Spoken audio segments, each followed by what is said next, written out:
Hello everyone, welcome to Nintendanes. Today we're discussing the top 5 most probable Galarian forms for Pokémon Sword and Shield. Keep in mind that everything in this video is based on speculation and so shouldn't be taken too seriously. But without further ado, let's start off with some honorable mentions. For our first honorable mention we have Lapras. Lapras ties in well with the Scottish folklore as the Loch Ness monster, but it couldn't quite make the list as it doesn't fit quite as well as our other picks. For the second honorable mention we have Bishop. Now, Bishop has very royal themes, but is obviously a reference to chess and not actual royalty, and as such it cannot secure a spot on the list. And for the final honorable mention there is the Propopass line. This is due to Stonehenge, a very famous site in England, but honestly this is a bit of a stretch. This line doesn't have anything directly to do with Stonehenge and will therefore not be getting a spot on the list. Now let's move on to spot number 5.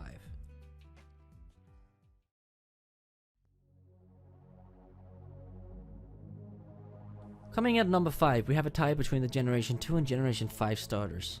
Since the beginning of Mega Evolutions and alternate forms, the Generation 2 and Generation 5 starters have been overlooked dearly. Generation 1 and 3 all got Megas.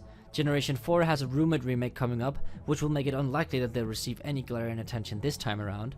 Generation 6 has massive attention with Ash Greninja and the whole anime about XYZ, and the rest of the generations are way too recent to receive any attention at all. For example, you could give the Tepig line some kind of makeover because of UK's obsession with pigs, or Chikorita could be bigger because of the huge rainfall in the UK. Therefore, we chose the Gen 2 and Gen 5 starters as number 5 on the list.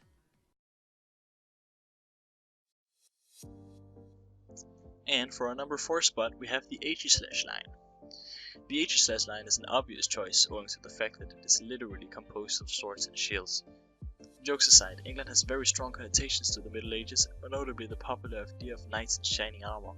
Featuring Pokemon based on those ideas would be representative of England's broad history, especially with folk stories such as King Arthur pulling the sword from the stone.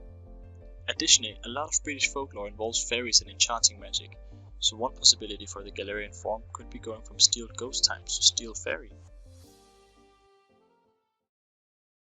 Coming in at number 3, we have Nidoking and Nidoqueen. Nidoking and Nidoqueen have been overlooked since they first came out in Pokemon Red and Blue. Due to the UK being a kingdom, I'd see no reason why they wouldn't take advantage of Pokemon literally named King and Queen. They could become more royal looking and receive a type fitting to the region.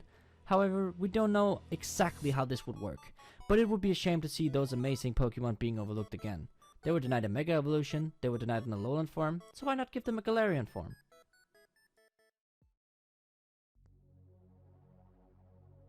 And for our number 2 spot we have Druddigon. Druddigon is so high on this list because it resembles the Welsh dragon, the national animal of Wales. Its red skull fits in with the theme of the Welsh dragon. They could keep the dragon type and maybe even add fire to complement the heating red color of the dragon. It would only make sense that another region-specific national animal would be featured, as the Scottish national animal, the unicorn, has been represented in the form of recently confirmed Galarian Ponyta. And if any Pokemon should get the Welsh dragon Galarian form, we think Druddigon is the best contender.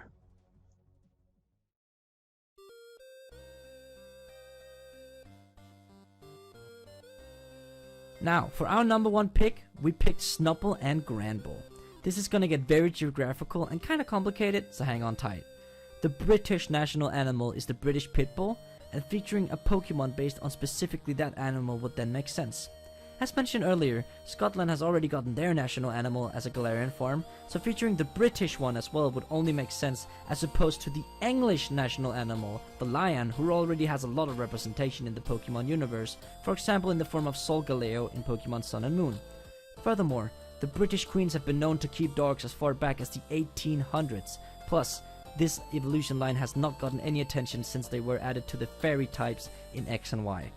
Therefore, makes them the perfect evolution line for a Galarian form, and we really hope to see it happen.